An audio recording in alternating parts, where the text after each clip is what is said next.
Assalamualaikum warahmatullahi wabarakatuh. Perkenalkan, nama saya Lira Akila dengan NIM 2336093. Di sini saya akan menjelaskan tentang sejarah perkembangan Android dari generasi 1 yaitu generasi 1.0 sampai generasi sekarang yaitu generasi 16.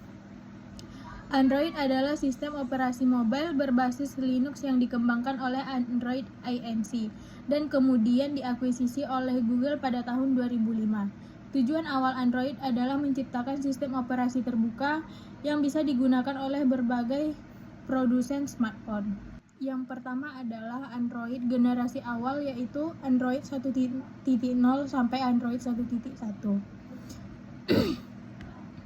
Android 1.0 sampai Android 1.1 belum mempunyai nama makanan, tetapi sudah ada aplikasi inti yaitu Gmail, Google Maps, YouTube, atau Android Market atau yang sekarang berubah menjadi Play Store. Kelemahannya yaitu UI masih sangat sederhana, fitur terbatas dibanding sekarang. Peningkatan kecil, perbaikan bug, penambahan fitur API untuk pengembangan. Ini masih tahap penyempurnaan dasar. Yang kedua adalah Android 1.5 atau Cupcake pada tahun 2009. Versi pertama dengan nama makanan. Fitur penting, keyboard virtual sebelum pakai tombol fisik. Widget di home screen. Upload video ke YouTube. Ini mulai membentuk identitas Android. Selanjutnya yaitu ada Android 1.6 yaitu Download pada tahun 2009, peningkatan dukungan berbagai ukuran layar, pencapaian lebih cepat, text to speech, mulai mendukung banyak jenis perangkat. Selanjutnya ada Android 2.0 sampai 2.1. Eclair pada tahun 2009 sampai 2010, fitur besarnya Google Maps, navigation atau GPS gratis, multi akun email, UI lebih modern. Android mulai serius menyaingi OS lain. Selanjutnya ada Android 2.2 atau bisa disebut dengan Froyo pada tahun 2010. Performa meningkat drastis. Wi-Fi, hotspot, install aplikasi ke SD card, fokus pada kecepatan dan efisiensi. Selanjutnya ada Android 2.3 pada tahun 2010 juga, yang dukungan NFC, UI lebih ringan, manajemen baterai lebih baik, sangat populer di masanya. Selanjutnya ada Android 3.0 Honeycomb pada tahun 2011, yang ini khusus tablet. Fiturnya ada UI, holo, multitasking lebih baik, sistem bar, navigasi modern, tapi kurang sukses karena hanya untuk tablet. Ada Android 4.0 Ice Cream Sandwich. Pada tahun 2011, revolusi besar menyatukan tablet dan smartphone. Face Unlock, UI modern atau holo, ini titik penting evolusi Android. Android 4.1 sampai 4.3 Jelly Bean pada tahun 2012 sampai tahun 2013. Fitur utama Project Butter, UI super smooth, Google Now, AI awal, notifikasi interaktif. Android mulai berasa cepat dan responsif. Selanjutnya Android 4.4 atau KitKat pada tahun 2013.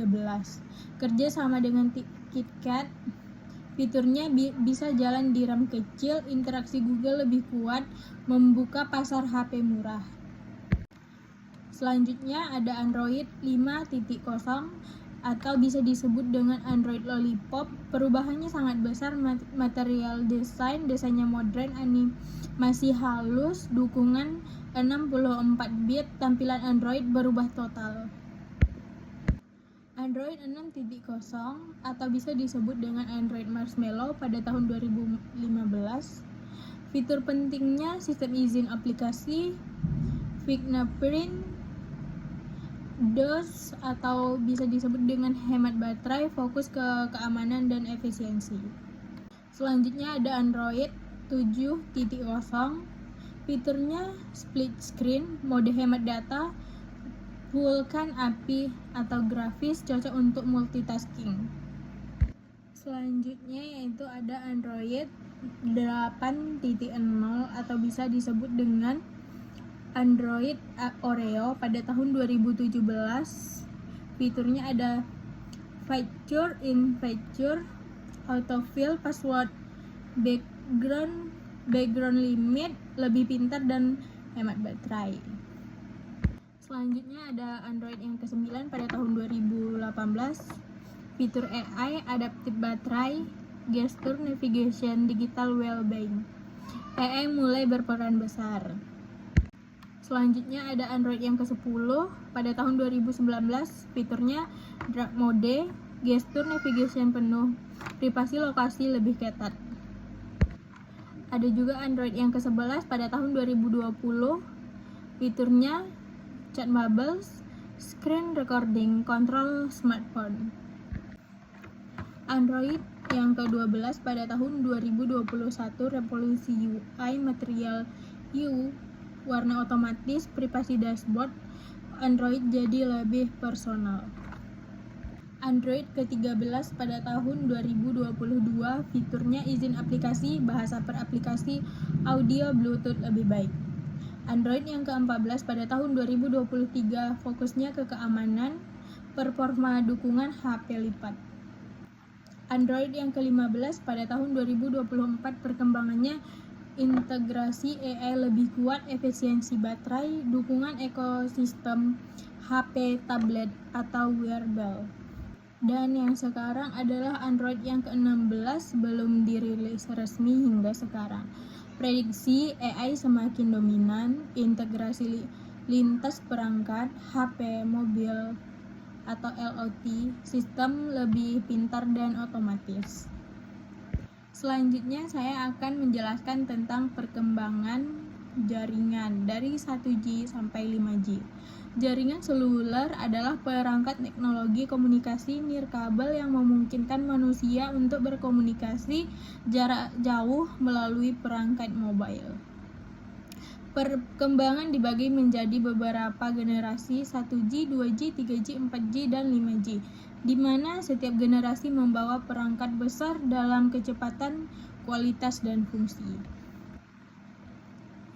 Jaringan 1G pada tahun 1980-an, teknologi analog, fungsi utama telepon suara saja. Sinyal masih analog, kualitas suara kurang jernih, tidak aman, mudah disadap, tidak bisa SMS atau internet. 1G adalah awal komunikasi mobile, masih sangat terbatas.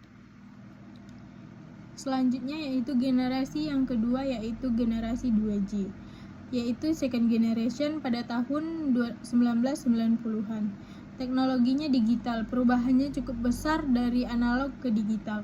Mulai ada SMS, fitur utamanya yaitu SMS, panggilan lebih jernih, lebih aman.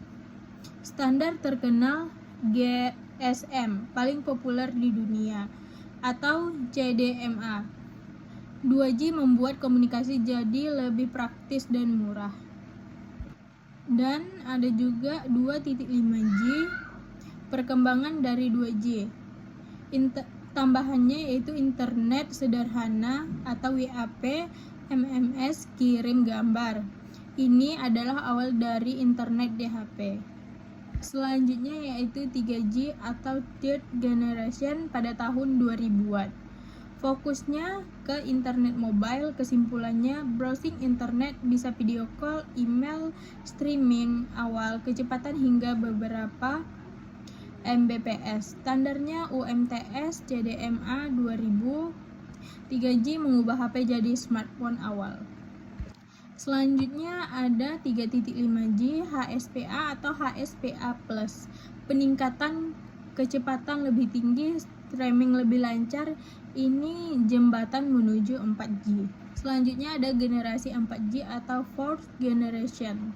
4G LTE pada tahun 2010-an, fokusnya internet lebih cepat, teknologi utama LTE long term evolution. Fiturnya streaming lebih HD, video call lancar, game online, aplikasi seperti YouTube dan Netflix berjalan optimal, sehingga ratusan Mbps. 4G membuat internet mobile setara WiFi. Ada juga 4.5G LTE, peningkatannya lebih cepat, lebih stabil. Selanjutnya 5G pada tahun 2020-an sampai dengan sekarang. Fokusnya pada kecepatan, koneksi massal, latensi rendah. Keunggulannya kecepatannya hingga Gbps, latensi sangat rendah, hampir real time, bisa menghubungkan banyak perangkat sekaligus. Teknologinya penting, IoT, Internet of Things, Smart City, kendaraan otonom, contohnya streaming 4K sampai 8K, game cloud tanpa lag, operasi jarak jauh. 5G bukan hanya untuk HP, tapi seluruh ekosistem teknologi. Terima kasih, sekian video yang dapat saya jelaskan. Lebih dan kurangnya saya mohon maaf. Assalamualaikum warahmatullahi wabarakatuh.